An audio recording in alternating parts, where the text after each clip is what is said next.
이재명! 이재명! 이재명! 이재명! 모두 함께 민주 국민을 위한 민주 새로운 나라 더불어민주당 자, 이제 사진 촬영이 있겠습니다. 우리 아까 찬조 연설해주신 분들과 우리 대작가 황석영 작가님과 함께 앞으로 나오셔서 손 번쩍 들고 반드시 승리하겠다는 일념으로 번쩍 들고 군산 시민을 향해 인사해 주십시오.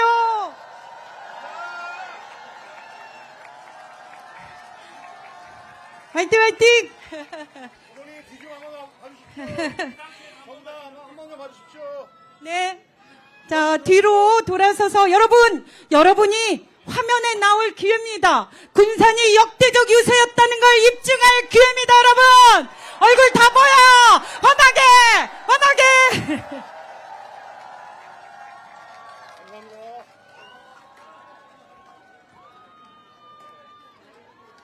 자, 네.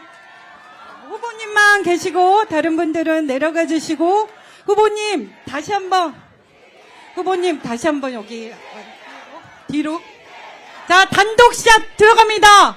군산 시민들을 위한 이재명 후보의 단독샷 보여주세요, 보여주세요. 보세요. 여기 좀 보세요. 이쪽 보세요. 멋있다, 군산 시민 여러분.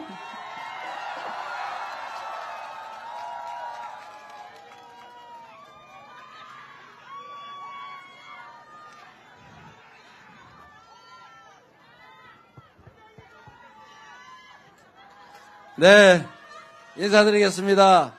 더불어민주당의 대통령 후보 이재명 인사드립니다. 우리 군산 시민 여러분, 그리고 김제에서도 많이 오셨다면서요. 네, 환영합니다. 저희가 김제로 가는 일정을 아직까지 못 잡고 있나 봐요. 죄송합니다. 최선을 다해 보겠습니다. 근데 김제는 제가 당대표할 때 여러 번 가가지고 간 걸로 쳐주세요. 네, 그래 주시겠죠? 네, 날씨는 우중중하지만 비가 안 와서 정말 다행입니다. 어제는 제가 전남의 저 이순신 로드를 따라서, 이순신 장군의 길을 따라서 유세를 다녔는데, 비가 아주 장대비가 내려가지고, 너무 고생했습니다.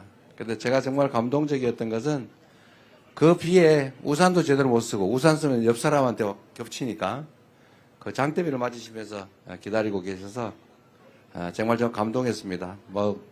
저 때문이었겠어요. 저보다는 이재명이라고 하는 이 도구 대리인을 통해서 뭔가 하고 싶은 절박함 무엇인가가 있는 거죠. 그 절박함, 절실함 때문에 제가 정말 눈물 나더라고요. 지금도 마찬가지입니다. 이 바쁜 와중에 이렇게 평일에 또 이렇게 많은 분들이 함께 해주셔서 여러분들이 뭘 원하는지, 어떤 세상을 바라는지 제가 조금은 압니다. 어쨌든 정말 견마지로라고 하기는 좀 그럴지 몰라도 제가 할 수 있는 최선을 다해서 여러분들이 희망을 가지고 살 수 있는 세상 꼭 만들어서 보답하겠습니다.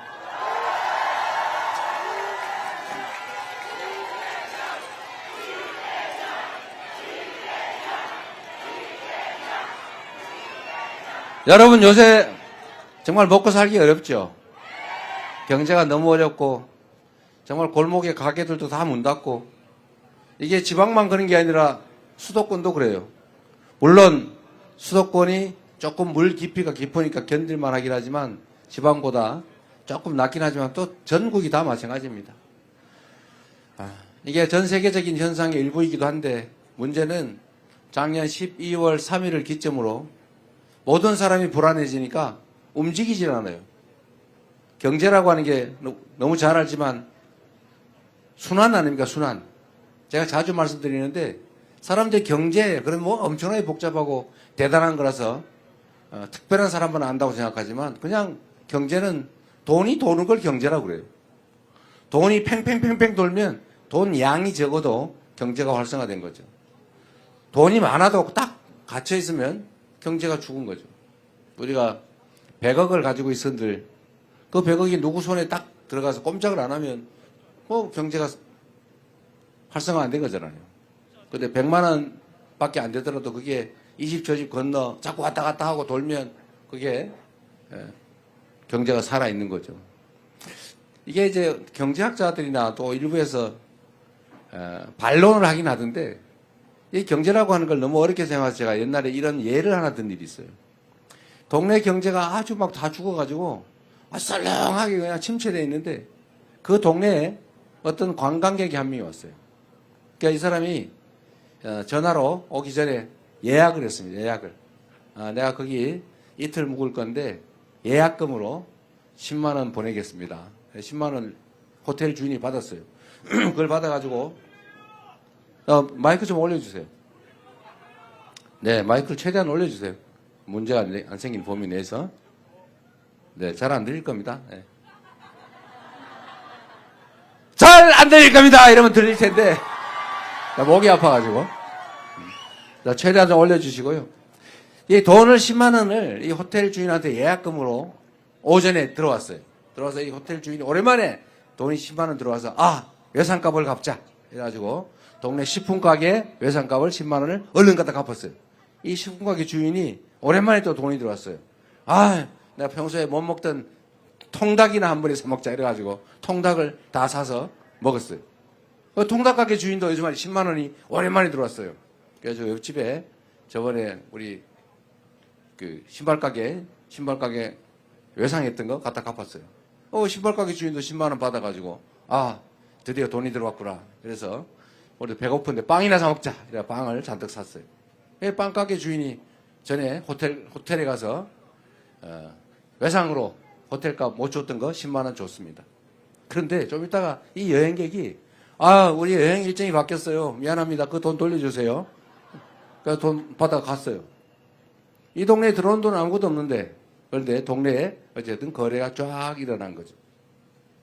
이게 경제죠. 군산에 우리 지역 카페 많이 하시죠? 네, 지역 카페. 제가 지역 카페 여기서 하는 것도 배워서 제가 경기도 배달 특급이라고 그걸 만들어서 지역 카페, 공공 지역 카페죠. 배달 앱 이런 걸 만들어 봤습니다. 그런데 사람들이 자꾸 그런 얘기를 해요. 자꾸 퍼주기 하느냐? 왜 공공기관이 그런 걸 나서서 배달 앱 만들고 그러냐? 이렇게 얘기를 하죠. 그런데 안 들려요? 많이 퍼달라고요?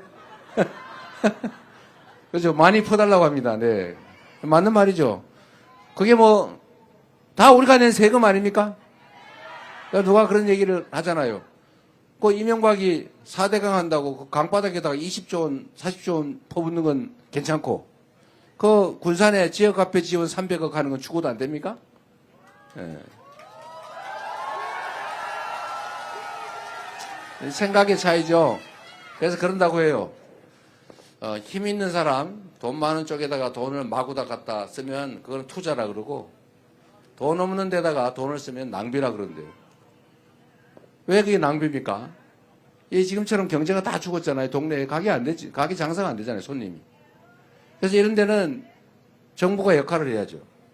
정부는 원래 기업, 생산의 주체, 가게, 소비의 주체. 물론 단순해서 그래요. 정부, 조정하는 주체죠.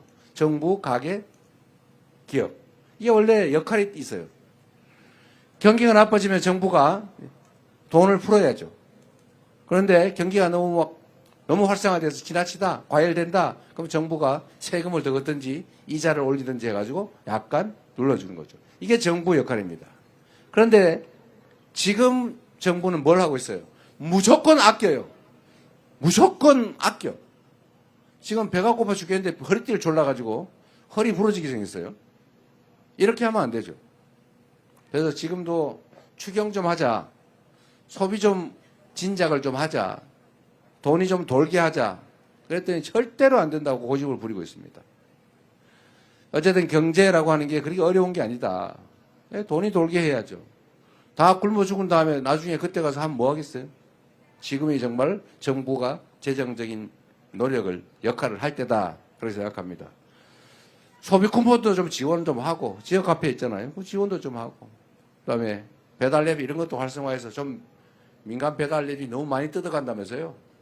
뭐 죽겠다고 그러더라고요. 독점을 하니까 그렇잖아요. 경쟁을 시켜야죠.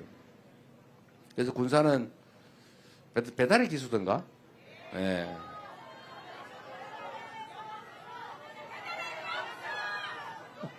알았어요. 저도 기억을 100%다 못하니까. 어쨌든 잘하고 있는 것 같습니다. 그래도 군사는 또 하나 어려운 게 있죠. 군산 조선소가 전에 문을 닫았다가 지금 재개를 한 것 같긴 한데 완전히 다 풀로 돌아가지 못하고 있는 것 같습니다. 이것도 여러분들 정부가 하기 따라 좀 다른 길이 있을 수 있어요. 제가 전에 조선소 문 닫았을 때도 한번 와서 그 말씀 한번 드렸는데 정부의 역할이 있다. 예를 들면 아주 조선 경기는 제가 말씀드렸지만 이렇게 기복이 심해요. 이렇게 사이클이 너무 큽니다. 잘 될 때 너무 잘 돼요. 수주를 해가지고 처리를 못할 정도가 됩니다. 지금은 이제 그 사이클로 가고 있어요. 근데 또 언제가 되면 또 이게 쭉 주저앉죠. 근데 이걸 정부가 좀 조정을 해줘야 됩니다. 그래서 배 수주가 너무 없을 때는 군함이나 공용선 이런 발주도 좀 많이 하고 또 경기가 과열되면 뭐 다른 방법도 지원해서 조금 조정해 줄 수도 있죠. 지금 조선 관련해서는 좀 새로운 기회가 생기는 측면이 있습니다. 여러분도 좀 군산도 기대를 해 주셔도 되는데 미국이 이제 해군을 강화하면서 해군 군함 수요가 아주 많아지고 있어요. 지금 통상 문제로 지금 한미 간에 곧 협상도 해야 되고 갈등이 생길 텐데 이것도 중요한 의제가 될 거고 우리한테 기회 요인으로 만들 수가 있을 겁니다. 너무 자세한 얘기를 하면 이게 문제가 될 수도 있어서 여기까지 요 정도 하도록 할 텐데 제가 드리고 싶은 말씀은 정부가 하기 따라 경제 상황은 많이 바꿀 수 있고 좋아질 수 있다. 유능한 정책을 하는 충직한 일꾼이 하면 잘 될 수 있다. 그 말이죠. 맞죠, 여러분?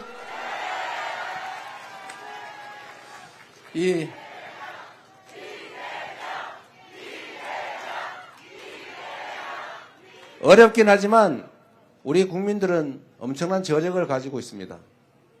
정말 어떤 위기에서도 이 나라를 위기에서 구해온 게 바로 국민들, 백성들 아니었습니까? 군사 독재도 우리 국민들의 손으로 물리쳤고 많은 희생을 치르긴 했지만요. 그 다음에 박근혜 정권도 촛불을 들어서 끌어내렸고 작년 12월 3일 그 내란의 밤, 그 어두침침한 내란의 밤도 우리가 응원봉을 들어서 제압하고 진압하고 이겨나가고 있지 않습니까? 이 위대한 국민들이죠. 전 세계에 없는 무혈의 평화혁명을 8년 만에 10년도 안 돼서 2번씩이나 해내는 이런 위대한 국민이 어디 있습니까? 우리밖에 없어요. 그리고 이 해방된 식민지들 중에 이 근대화, 산업화, 그리고 민주화를 동시에 이뤄낸 나라는 딱 한 나라, 대한민국밖에 없다. 여러분이 바로 그 주체다. 맞습니까, 여러분? 이 엄청난 저력을 제대로만 발동하면 지금의 이런 위기 가뿐하게 이겨내고 지금보다 아니 얼마 전에 대한민국 세계에서 각광받던 망가지기 전에 대한민국 그 대한민국보다 훨씬 더 나은 대한민국을 만들 수 있다. 저는 그렇게 생각합니다. 동의하시죠? 문제는 바로 정치죠.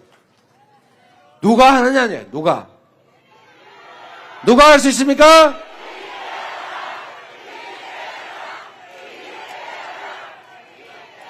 제가 자주 그 말씀을 드리는데 똑같은 상황에서도 그 책임자의 능력과 역할, 태도에 따라서 전혀 다른 결과가 납니다. 여러분 사실 우리 동창회 개모임을 해도요. 그 개주가 성실하고 연락도 자주 하고 꼼꼼하게 살림하고 회비도 잘 걷고 잘 관리하고 그러면 모임 잘 돼요. 근데 이 개주 동창회장이 엉망으로 전화도 안 하고 막 회원하고 싸우고 막 편가르고 이렇게 하면 그 모임이 되겠어요? 망하는 건 순식간이죠. 나라도 마찬가지입니다. 우리 아주 가깝게 조선 그 선조라는 그 못되고 무능하고 무책임한 왕이 있을 때 전쟁이 벌어져가지고 백성이 수백만이 죽어갔잖아요. 그런데 그 똑같은 조선에서 우리 정조, 이 정조는 완벽하게 정말 부흥하는 조선을 만들었습니다. 이 한 사람 때문이죠. 이 한 사람으로 인해서 그렇게 많은 변화가 있다. 제가 남부 이순신 로드 벨트를 따라서 제가 말씀을 많이 드렸는데 똑같은 조선 수군을 가지고 아니 훨씬 더 숫자도 적고 많이 망가진 전함들 12척 가지고 이순신은 23연승을 했잖아요. 조선을 구했지 않습니까? 근데 원균 뭐 했어요? 술 먹고 맨날 놀다가 누구처럼? 아, 그 사람이에요? 아, 나 몰라. 예. 하여튼 그러다가 결국은 연패해가지고 조선을 위기에 빠뜨리잖아요. 똑같은 상황에서도 전혀 다른 결과를 만들어낼 수가 있다. 이거는 지금도 마찬가지입니다. 대한민국이 과거에 비해서 교육도 많이 받았지요. 우리 국민들 엄청 똑똑하지요. 성실하지요. 그리고 자본도 많지요. 기술도 높지요. 이 문화적 역량이 얼마나 높습니까? 특히 전북, 이 예향, 이 문화적 역량이 얼마나 높은지 전 세계에서 대한민국 가면서 와, K-팝, K-컬처 이렇게 숭상하잖아요.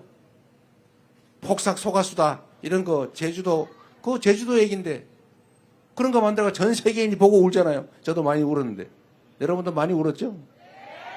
이게 문화적 역량이죠. 이 뛰어난 역량을 가지고 우리가 전 세계 1등 못하라는 법이 어디 있습니까?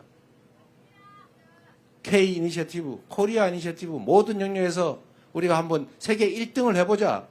그런 나라 만들 수 있죠? 얼마든지 만들 수 있습니다. 정치만 똑바로 잘 되면.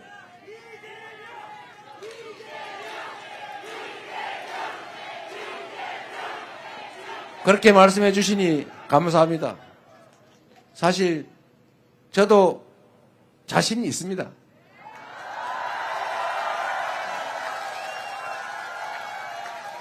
제가 오늘은 약간 여유가 있을지 모르니까 이 말씀을 한번 드려볼게요. 이게 여기 우리 국회의원분도 많이 계세요. 뭐 아주 잘하고 계시잖아요, 다들요. 잘하고 계신데 사실 정치인, 이 선출된 공직자들 그리고 선출된 공직자들로부터 임명된 공직자들 이 사람들은 본질적으로 다 우리 여러분이 쓰는 일꾼들이죠. 대리인들이죠. 다 여러분이 월급 주고 있지 않습니까?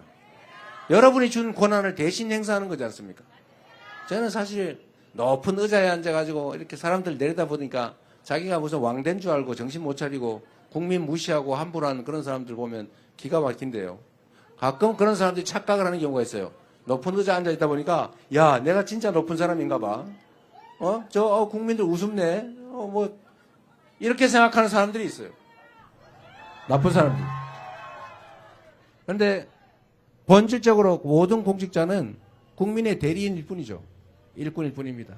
이 일꾼이 주어진 권한을 맡겨진 예산을 제대로만 쓰면 완전히 다른 세상을 만들 수가 있어요.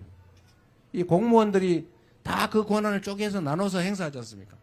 이 공무원을 어떻게 지휘하냐에 따라서 전혀 다른 결과가 나와요. 100만의 대한민국 국가 공무원들을 정신을 바짝 차리고 주어진 권한과 예산을 오로지 국민만을 위해서 쓴다. 이런 생각을 해가지고 자세를 바꾸기 시작하면 1년 안에 전혀 다른 결과를 만들어낼 수가 있습니다.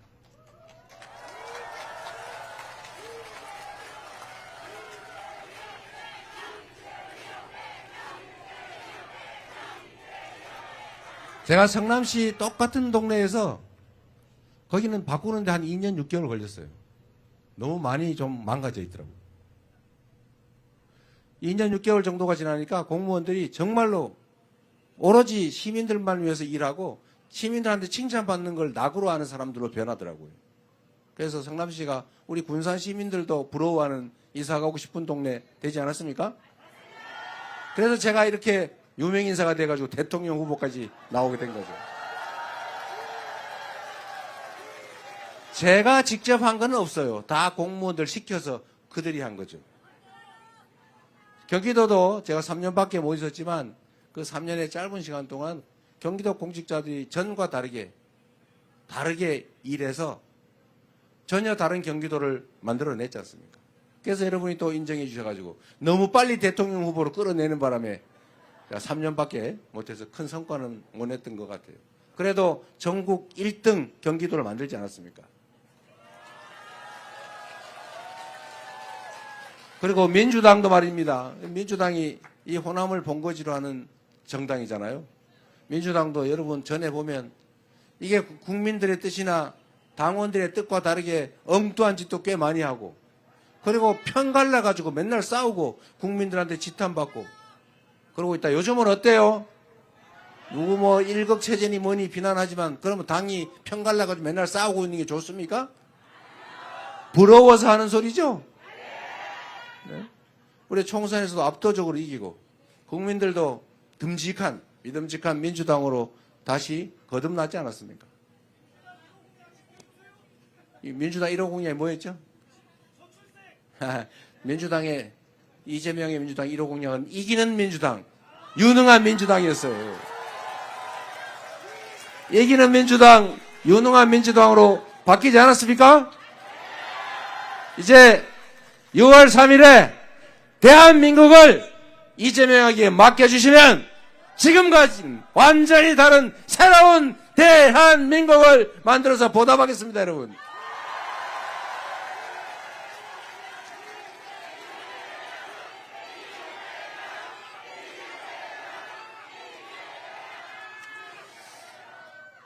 제가 이 말씀 하나 드릴게요. 사실 여기도 비슷한 게 있을지 모르겠는데, 정치는 불가능한 일을 가능하게 만드는 일이라고도 해요.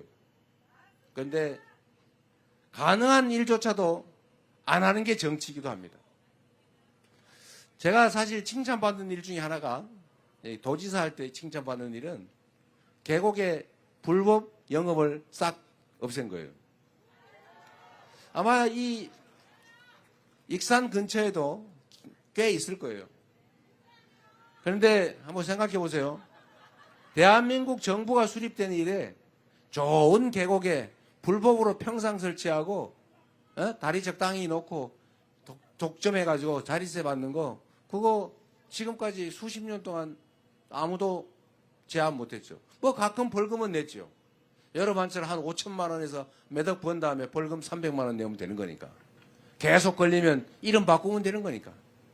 그래서 그거를 매덕씩 경기도나 이런 근처는 몇십억씩 주고 권리금 주고 그걸 사서 영업을 해요. 그런데 그게 그 개인 게 아니지 않습니까? 그 수없이 수백만, 수십만의 사람들이 여름 한철 가가지고 계곡에 아이들 데리고 발 좀 담글라 그러면 자리세 내라 그러고, 닭죽 5만 원짜리 최소한 2마리 안 사 먹으면 못 들어가게 하고 그러잖아요. 그래서 제가 이건 아니다, 이거 잘못이다 라고 해서 이거를 정리하기로 마음을 먹었는데, 이걸 보고 다른 사람들이 이재명이 너무 과격하다 저거 막 때려부신 거 아닐까? 앞으로 나한테도 때려부시면 어떡하지? 이렇게 걱정하는 사람들이 있다고요. 그런데 여러분, 그게 그렇게 해서 되질 않습니다. 만약에 그걸 물리적으로 권력만을 이용해서 때려부시면 그 사람들이 이때까지 가만히 있었겠어요? 당연히 석유통, 휘발유통 들고 라이터 들고 달려들죠. 당연히 그렇게 이때까지 버텨왔던 겁니다. 그래서 제가 이걸 해결하는 방법은 그리 어렵지 않다. 제가 행정 업무를 하거나 아니면 앞으로 국정을 하더라도 똑같이 할 건데, 설득하고 대안을 만들어주고 합리적으로 논쟁하고, 그래도 끝까지 부당하게 버티면 권력으로 제압하는 거죠. 그러라고 권력 준 거 아닙니까? 그래서 제가 경기도 그중에 가장 악질적이고 가장 심한데 몇 군데를 시범 케이스로 일단 단속을 했어요. 물론 법적 절차를 다 밟아서. 안 하면 철거합니다. 계고문 보내고. 철거 안 하면 강제 철거하고 비용도 올립니다. 안 해요. 그럼 법대로 철거. 이걸 한 두세 개를 이렇게 일단 한 다음에, 제가 다른 데는 이제 다니면서 말로 다 만나서 설득을 했죠. 필요한 게 뭐냐. 우리가 몇 억씩 주고 사 들어왔는데 우리 어떡하란 말입니까?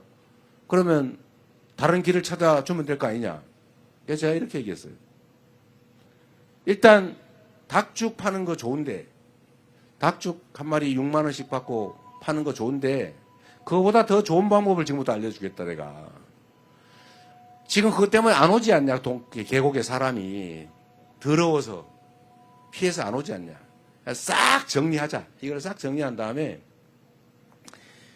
깨끗하게 정비를 해서 많은 사람이 막 오게 한 다음에 거기다가 닭죽을 팔지 말고 커피와 차를 팔아라.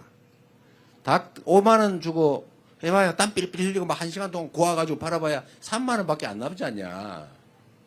그런데 커피 한 잔 팔면 8천에서 만 원을 받을 수 있는데 원가가 내가 알아보니까 120원이더라. 예? 그래서 이거를 깨끗하게 정비하고 저기 유럽의 어디 관광지처럼 산책로도 정비하고 주차장도 만들고 이렇게 싹 정비를 하고 그리고 봄철에는 무슨 그림 그리기 대회, 여름에는 메기 잡기 대회, 버들치 잡기 대회, 낚시 대회 이런 거 하고 가을 되면 또 그림 그리기 대회 이런 거 하고 농산물도 팔고 화장실도 만들고 산책로 만들고 이러면 많이 오지 않겠습니까? 그거 어떻게 믿었냐고 그래서 아니 내가 할 때 그거 안 믿으면 어떡할 건데? 그렇게 할 건데 만약에 안 하면 봤죠? 저기 철거하는 거. 강제 철거하고 비용도 물리고 당연히 형사처벌하고 지원도 안 해줍니다.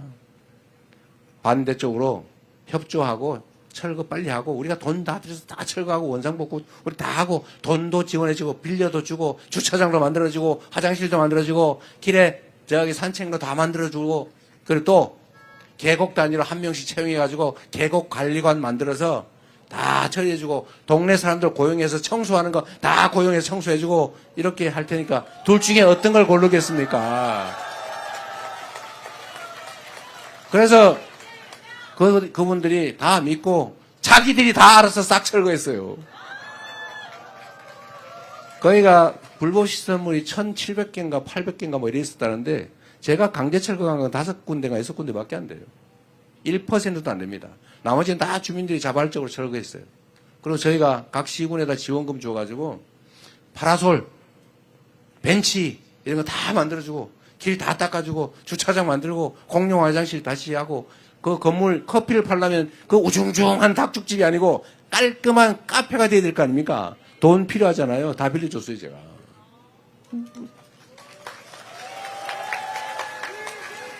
그래서 대한민국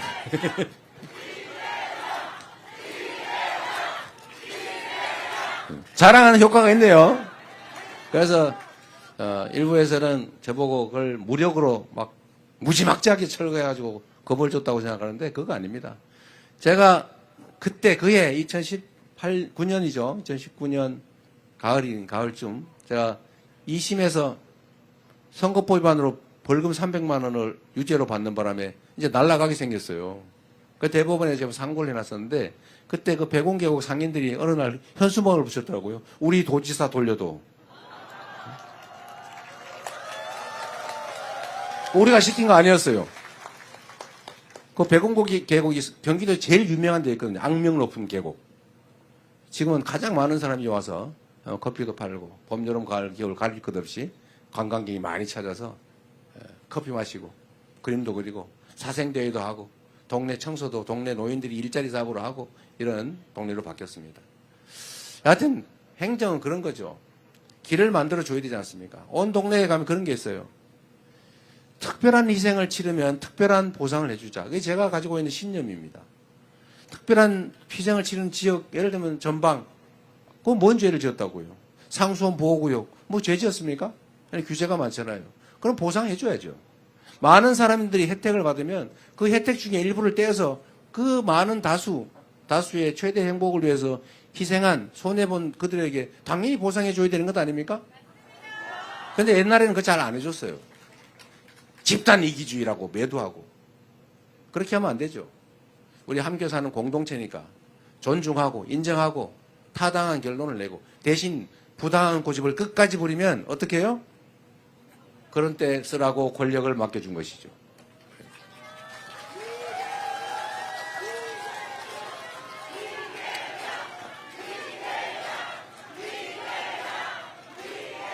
사실 나라는 일도 마찬가지입니다. 온갖 영역에서 이해관계가 충돌해서 싸우죠. 저는 이 싸우고 있는 이해관계 당사자들에게 저는 기회를 줘야 된다고 생각해요. 대화해야 됩니다. 소통해야죠. 얘기 들어야죠. 타당한 건 수용해야죠. 그리고 서로 조금씩 양보하고 대화하다 보면 거의 좁혀져요. 이만큼. 근데 끝까지 좁혀지지는 않는 경우가 많아요. 마지막 남은 요건 어떻게 하느냐? 그건 합리적인 결론을 내라고 강제력을 부여했지 않습니까? 바로 그게 권력이죠. 그러면 합당한 결론을 내면 따르는 거죠. 억울하지 않게. 일반인의 평균적 기준에서. 근데 쓸데없이 고집을 부리는 극소수가 있습니다. 뭐 어떻게 할 수 없잖아요, 이거는. 거기에 끌려다니서는 안 되겠죠? 모두를 위해서. 그러나 부당하게 소수라는 이유로, 약자라는 이유로, 힘없는 지역이라는 이유로 불이익 주면 안 된다.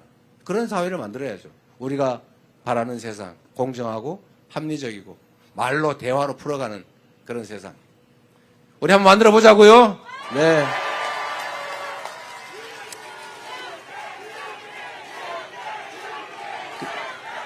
그래서 여러분께도 약간 희망 섞인 말씀을 하나 드리고 싶습니다.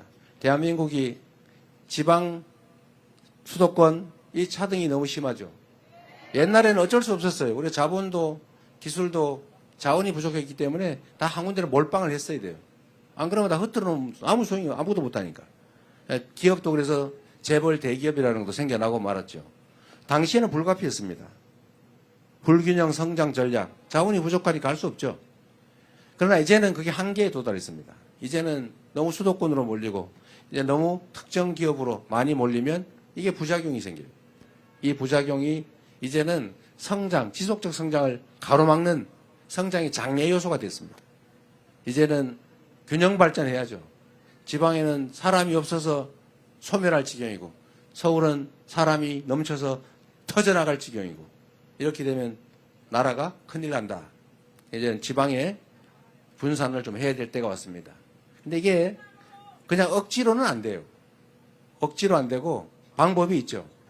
그 지방의 특색을 맞춰서 몇 가지 정부가 주력하면 됩니다. 그 첫 번째가 여러분한테 관계에 있는 것인데 대한민국이 앞으로 가야 될 산업의 큰 방향은 첫째는 인공지능을 중심으로 한 첨단 기술 산업으로 신속하게 전환하는 거예요. 두 번째로는 이제는 화석연료 의존 시대가 지났어요. 이제는 재생에너지로 생산되지 않은 제품은 사지 않는다. 탄소로 생산한 제품을 유럽이나 미국에 수출하려면 탄소 국경세라고 하는 걸 엄청나게 내야 된다. 이제는 화석연료에 의존해가지고는 경제 활동이 안 됩니다. 그럼 재생에너지로 전부 바꿔야 돼요. 근데 이 정부가 수사가 전문이라서 태양광 산업 매 수사하다가 이 산업 체계가 완전히 망가지고 있어요. 그것도 빨리 복구해야 되고 특히 재생에너지는 어디에 많아요? 지방에 많아요.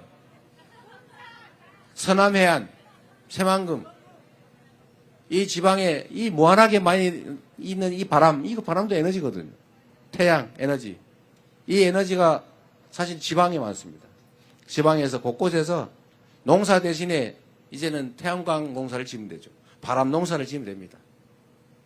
그게 가능하도록 정부가 도로를 깔듯이 인프라로 다 송배전망을 촘촘하게 깔아주면 내가 집에 지붕에다가도 태양광, 그 위에다가 바람개비 달아서 또는 마을 주민들이 공동으로 마을 해관에 또는 논뚝길에 농로 위에다가 개천 위에다가 전부 태양광 패널 깔아서 생산하면 되죠. 여주 구양리라는 마을을 제가 이번 선거운동 내려오면서 그걸 들렀다 왔는데 거기는 마을에 조그마하게 한 2,000 몇백 평 되는 데다가 마을 해관 밭 이런 데다가 태양광 패널을 설치해서 한 달에 1,000만 원씩 남아요. 그 1,000만 원으로 마을 주민들이 점심은 그냥 다 무료로 먹어요. 동네 버스 다 무료로 운행해요. 사람 한 명 고용해서 동네 살림하는 동네 상머슴을 고용해놨더라고요. 근데 이런 거를 온 동네 마을마다 다 하면 되잖아요. 못할 이유가 없죠. 예. 그래서 태양농사, 바람농사를 짓자. 그리고 요거는 그냥 자급자족하는 정도이고 그 이상으로 지금 대한민국은 에너지를 전부 재생에너지로 바꿔야 되는데 지금 대한민국이 재생에너지 비율이 10%가 돼요. 9점 몇 프로밖에 안 됩니다. 삼성전자 한 군데가 쓰기도 부족하다고 해요. 재생에너지가 없어가지고 지금 공장을 해외로 다 넘기고 있어요. 이러면 안 되겠죠.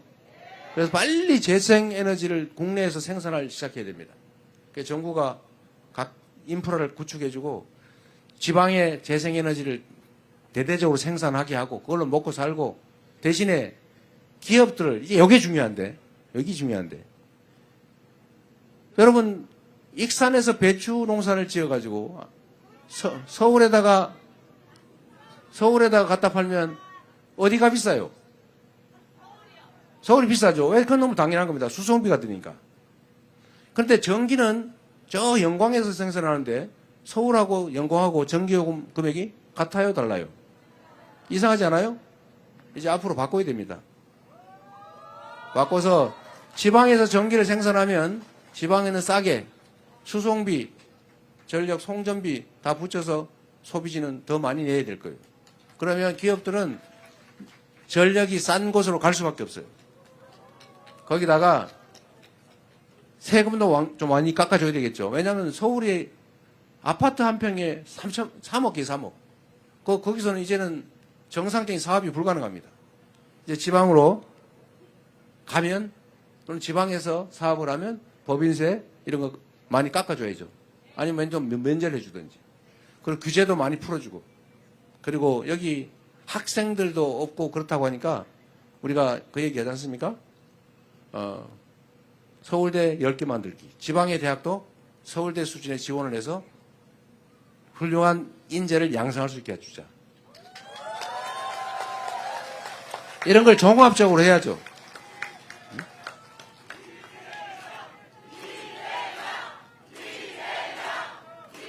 그래서 우리가 지방 균형 발전 한다고 말은 하는데 실제로는 잘 안 되잖아요. 그러니까 진짜 해야 됩니다. 나라가 살려면 길게 지속적으로 성장하려면 균형 발전을 해야 되고 이제 그 길이 생긴 거예요. 다행이에요. 오히려 지금 이 위기가 기회일 수 있는 거죠. 지난 3년 동안 이렇게 막 밀어놨기 때문에 새로 시작할 수 있게 된 거예요. 완전히 새로. 기회로 만들어서 새로운 나라, 함께 사는 나라 꼭 만들어 봅시다, 여러분.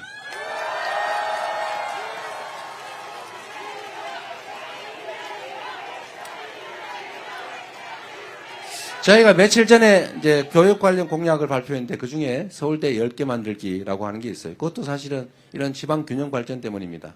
기업들이 지방으로 가고 싶은데 땅값 싸고 좋잖아요. 문제는 사람이 없다고 해요. 인재가 없다. 그러니까 그 지역에 왜 인재가 없냐? 일단 청년들 입장에서 보면 연애 데이트가 쉽지가 않아요. 즉 정주 생활 환경이 너무 안 좋습니다. 영화관도 없어요. 문화활동이 안 돼요. 교육받기도 쉽지 않아요. 일자리가 없어요.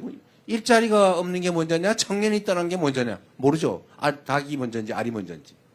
그래서 이걸 동시에 해결해야 된다. 서울대는 우리 정동영 의장님 어디 가셨나? 서울대 나오셨죠? 네. 서울대는 정부에서 예산을 1인당 학생 예산이 5천만 원이 넘어요. 한 6천만 원 가까이 된다더라고요. 그런데 전북대는 얼마인지 아세요? 얼마예요? 2천만 원, 2천만 원. 2,100만 원, 2천만 원 뭐 그래요. 저는 이런 게 이해가 안 됩니다. 이 근본적인 사고를 바꿔야 되는데 나라 살림을 하면 어려운데 더 지원하고 있는 데는 좀 양보하고 그래야 되는 거 아닙니까? 물론 아까도 얘기했죠. 불균형 성장 전략을 취할 수밖에 없을 때 자식이 5명인데 이게 한 명이 먹고 살기도 어려워요. 그러면 장남 이놈이라도 어떻게 키워가지고 이놈이라도 키워서 공부시켜가지고 집안을 좀 일으키자. 그래서 장남한테 집중 투자하는 때가 있었어요. 그런데 지금은 그런 정도는 아니란 말이에요. 그러면 똑같이 내줘야죠. 장남 안 그래도 먹고 살만한데 그거 막 직장 얻어가지고 잘 살고 있는데 거기다가 왜 전 재산을 물려주냐고요. 에? 그 장남 때문에 고생한 막내, 둘째, 셋째 여기 그래가지고 힘들게 겨우 입에 풀칠하고 사는데 거기다 재산 더 물려줘야 되는 거 아닙니까? 그런데 지금 반대에 반대. 지방 국립대는 왜 그렇게 학대하는 거예요 도대체? 거기다 더 지원해줘야 되는 거 아닙니까? 그럴 수 있는 상황이 됐죠. 그래서 서울대 거를 뺏어가 주자 그러면 또 싸움 나니까 이제 거기 놔두고 그냥 그대로 하고 지방에 대한 지원을 늘려야 되는데 물론 재정에 문제가 좀 있긴 해서 엄청나게 제가 생각해도 확 늘리고 싶은데 그러나 어쨌든 연간 약 1,000억 단위 정도는 지원을 줄 수 있지 않을까. 계속 늘려야죠. 네. 그래서 여러분 학교도 연구도 연구의 역량도 늘리고 또 기업들도 지방으로 올 수 있게 하고 전기요금도 이제는 앞으로 올려야 되거든요. 지금도 전기요금 비싸겠다고 느끼시지만 어쩔 수 없어요. 예, 지금 이런 식으로 버틸 수 없습니다. 예. 올릴 때 지방은 좀 덜 올리든지 아니면 그냥 유지를 하든지 해서 에너지 요금의 차이를, 규제의 차이를, 세금의 차이를 만들면 희망이 생길 거다, 지방도. 그리고 전북에 관계된 이야기. 재생에너지 산업도 중요한데, 전북은 특장점이 하나 있는 것 같아요. 소위 식품 클러스터. 전에는, 뭐, 그게 무슨 사업이 되겠어? 사양산업 아니야? 이렇게 생각했는데, 여러분, 제가 예를 하나 드려드릴게요. 이 한류라고 하는 게, 이 문화라고 하는 게 정말 엄청난 영향력을 가진 겁니다. 한국 노래를 흥얼거리다가 한국어를 배우기 시작했고, 그러니까 한국어 학원들이 생기기 시작했고, 한국 음식을 먹기 시작하고, 그러다 보니까 김밥을 먹어보니까 맛있어요. 그러니까 지금 김밥이 해외에서 불티나게 팔리는데, 김을 원래 우리나라 말고 별로 안 먹었는데, 지금 미국, 유럽이 김을 먹기 시작해가지고, 김 생산이 부족할 지경이 됐다고 합니다. 김밥. 요새 김밥을 수출하잖아요. 전주 비빔밥. 요새는 보관이 되잖아요. 이게 한국, K푸드, 한국 음식이 지금 전 세계가 이제 이 경제 수준이 올라가가지고 이제 건강 관리를 하기 시작했는데 건강 음식으로는 최고예요. 이런 좋은 음식이 없습니다. 이거 수출하면 되잖아요. 전주 비빔밥, K푸드. 그런데 이 전북이 국가 식품 클러스터, 식품 특화 지역으로 지정돼 있지 않습니까? 실제로 농공단지들이 잘 발달해 있어요. 농업이 잘 발달해 있고 또 실제로 많이 경쟁력이 있습니다. 그래서 앞으로 아까 말씀드렸는데 대한민국의 산업은 1. 인공지능을 비롯한 첨단 기술산업, 2. 재생에너지 산업, 3. 문화산업. 문화산업의 핵심 중에 하나 K푸드. 여기에 전북이 장점을 가지고 있다. 익산이 장점을 가지고 있다. 여기에 집중 지원을 해서 여러분에게도 희망을 만들어 드리도록 하겠습니다. 네. 비도 오니까 빨리 끝내야 되겠죠, 이제. 자, 여러분. 제가 이런저런 자잘해 보이는 얘기를 했지만 다 먹고 사는 얘기 중요한 얘기 아닙니까? 그래서 전북도 소외감이 많은 걸 제가 압니다. 지방이라 소외되고 호남이라 소외되고 호남 중에서도 전북이라 소외됐다. 이 삼중 소외감을 느끼고 계신 거 잘 압니다. 그 억울한 생각 앞으로 더 나지 않도록 우리도 충분히 대우받고 있다라는 생각 들도록 정부가 책임지도록 하겠습니다.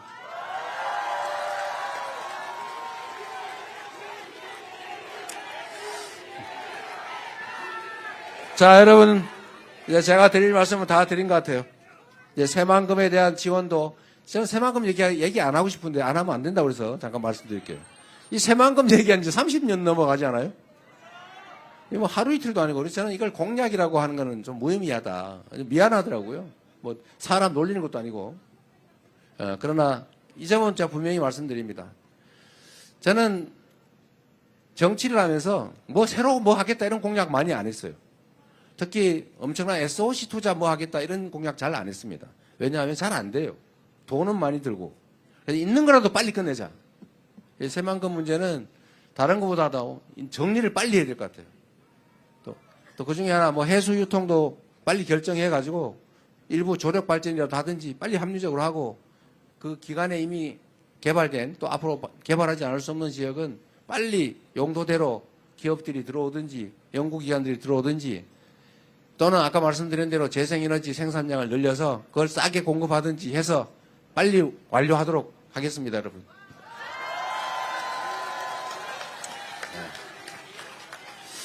네, 이제 비가 오니까 우리 실제로 도움되는 얘기는 더 안 드려도 될 것 같고요. 여러분, 희망을 가집시다. 우리 위대한 우리 국민들이 이제 6월 3일부터는 국민이 존중받는 나라, 여러분이 이 나라 주인으로 인정받는, 그래서 국가의 모든 역량이 오로지 국민만을 위해서 사용되는 진짜 민주공화국, 진짜 대한민국 만들어야 되겠죠? 여러분이 기회를 주시면 유용한 도구로서 충직한 일꾼으로 최선을 다하겠습니다. 고맙습니다.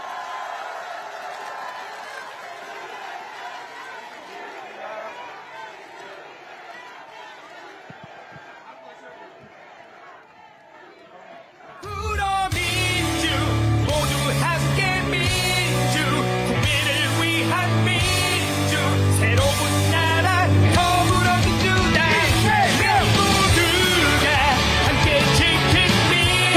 가시는 후보님께 뜨거운 응원 부탁드립니다.